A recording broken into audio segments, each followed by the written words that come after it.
মুসা আলাইহিস সালাম নিজের কবরটা নিজে খুললেন। কবরটা খুঁজা হয়ে গেল।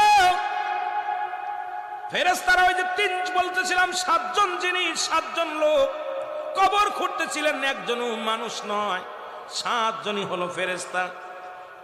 মুসা আলাইহিস সালাম কবরটা যখন খুঁড়া হয়ে গেল, ফেরেশতারা বলে, হে আল্লাহর নবী মুসা, কিছু মনে না করলে আপনি একটু কবরের ভিতরের মাপটা নিয়ে যেত, আপনি একটু কবরের ভিতরে শুয়ে দেখেন, একটু মাপ দেখার দরকার। কারণ যে লোকটা মারা গেছে ওই লোকটা বডি ফিটনেস আপনার মতো, লম্বা চওড়া আপনার মতো, সুতরাং যে লোকটা মারা গেছে ওই লোকটার বডি আপনার মতো।